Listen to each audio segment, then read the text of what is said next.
Radio. Ça se passait en février 2023. La pièce L'incroyable secret de Barbe Noire a été annulée à la suite de plaintes de résidents ou de militants. On va poser la question à Franck Sylvestre, comédien, musicien, conteur, slameur québécois, qui est avec nous. Franck, bonjour.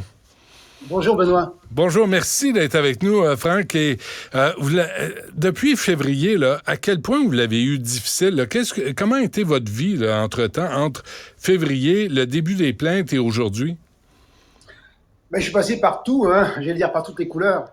Ça a été vraiment difficile au début. Quand les plaintes sont arrivées, c'est la première fois, moi, en tant qu'artiste, je me fais interpeller comme ça, placé sur la place publique, faire juger mon travail, dévaloriser mon travail. C'était vraiment une expérience difficile. Oui, un grand moment de solitude au début. Mais, ah oui? Ah oui, oui, avant que les soutiens arrivent tranquillement. Ouais. Oui. Bon, avez-vous vécu beaucoup de remises en question? Vous êtes inévitablement, j'imagine qu'on réagit puis on se dit qu'est-ce qui arrive puis qu'est-ce que j'ai fait, qu'est-ce que j'ai dit? Oui, mais non, j'ai vu tout de suite à qui j'avais affaire et j'ai jamais douté de mon travail, de la pertinence de mon œuvre. Jamais. OK. Parlez-nous de cette pièce-là. Parlez-nous de votre travail, de votre œuvre. Bien, là, en l'occurrence, parce que j'ai un répertoire de spectacles pour adultes et pour enfants, mais là, il s'agit donc de ce spectacle jeunesse qui s'appelle L'incroyable secret de Barbe Noire, qui a été aussi publié. Le texte a été publié aux éditions Planète Rebelle. Le livre a remporté un prix en France, le prix Plume de Pan. Et puis, donc, ce spectacle qui roule sa bosse depuis une bonne grosse dizaine d'années, plus que ça. Et puis, donc, c'est un texte qui parle d'un jeune homme montréalais qui reçoit l'appel de son grand-père pour l'aider quelque part à mourir, en fait. Dans le fond, c'est ça. Il doit y avoir une intervention parce que lui, il est perturbé. Il y a comme une voix qui parle dans sa tête. Or, Ouais. cette voix, c'est une voix qui ressurgit de son enfance à lui.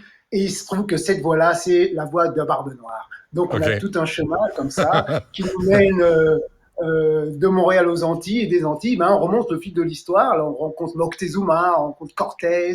Voilà, là, on a un pan de l'histoire, donc de la conquête de l'Amérique. Donc, c'est un spectacle qui est à la fois ludique, on s'amuse beaucoup, c'est très drôle, et pédagogique. Voilà, il y en a à boire et à manger. À quel point vous avez été, parce qu'on vous a vu, j'étais là quand vous avez participé au Monde à l'envers, on vous a fait lever dans l'auditoire, on vous a applaudi, vous aviez le soutien, on le sentait là que c'était une bande de crinqués, que ça en était pris à vous, puis on cherchait le sens à ça. Là. L'avez-vous trouvé, vous, le sens de cette attaque? C'est difficile. Non, je pense que il y a un terrain où on peut pas se rencontrer. Je pense que c'est comme dans la vie. Bon, c'est comme dans la vie. Il y a des opinions qui se forgent tranquillement avec le temps, et puis les gens ils s'isolent, et puis ils s'encouragent entre eux, même s'ils sont qu'un petit groupuscule, et puis ils se craignent eux-mêmes, et puis c'est comme une petite bulle. Je pense qu'ils vivent dans une petite bulle. Est-ce que ça a été douloureux pour vous? Ben oui, ça a été dur. Ben oui, ça a été vraiment. J'ai rien fait d'autre dans le mois de février. Je devais écrire, j'avais mon éditeur qui attendait mon nouveau texte, je viens de le terminer maintenant. Là. Ah oui. Depuis février. Avez-vous une idée, Franck, de combien de représentations ont été annulées à la suite de cette sortie, cette attaque? Officiellement, j'en ai deux. Celle de Beaconsfield et celle du Festival de littérature jeunesse qui a eu lieu à Verdun. Et ça fait 1 an qu'on parlait, qu'ils m'ont booké, parce que j'ai fait la clôture l'année dernière. Et dès l'année dernière, ils me disent « Oh, on te veut pour l'ouverture l'année prochaine. » Ah oui. Ah oui, ça fait 1 an que c'est programmé. Mais c'est sûr, moi, là, j'ai un festival quelconque, Franck Sylvestre, et je vois la polémique, puis ça s'adresse aux enfants, je me dis, peut-être qu'on devrait pas l'inviter parce qu'il va avoir une gang de crinqués à la porte, puis on sait pas si c'est un raciste, ça a créé toute une image de vous dans l'opinion publique qui était pas saine. C'est ça. Euh, euh, Si on parle des annulations, des gens qui ont peur, là, on en a deux officiels, mais il y en a toute une partie qui est dans l'ombre qu'on ne sait pas. Mon agent me disait à un moment donné, on sent que les conversations avec les diffuseurs, elles sont moins rapides. Là, il y a un petit loose. Ah Alors, oui, hein? oui, il y a toute une partie qu'on ne saura jamais à quel point ça a eu un impact. Ouais, les gens sont frileux aussi, là. Alors, vous avez, si je comprends, là, aujourd'hui, la nouvelle, c'est que vous avez dit c'est assez, puis on envoie une mise en demeure. Oui, ben, moi, je me vois mal regarder un autre mois février arriver qui est teinté de ça, de cette histoire-là, sans réagir. C'est pas possible. C'est pas possible. Hmm. Je peux pas ne pas les laisser aller en paix. C'est Je pas comprends. possible. Je Ils ont fait comprends. trop de mal à moi, à mon entourage. C'était une ambiance vraiment terrible à la famille. C'était vraiment bizarre là cette période-là. Ouais. Alors non, non, On pour le vous respect a. de moi-même et de mon travail.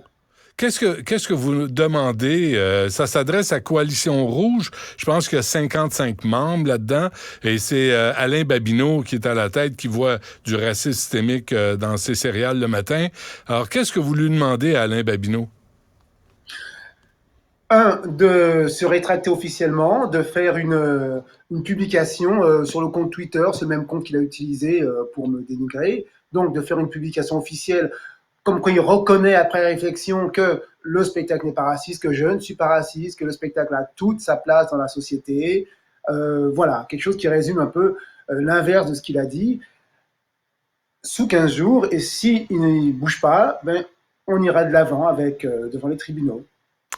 Alain Babineau, et qui a travaillé à la GRC et qui disait avoir vécu des expériences de racisme, ce que je remets pas en question. Je l'ai interviewé à plusieurs reprises, et peut-être qu'il l'a vécu, mais là, il en fait une obsession. Il vous a même traité de bon noir. Franck, il y a quand même des limites à insulter les gens, là.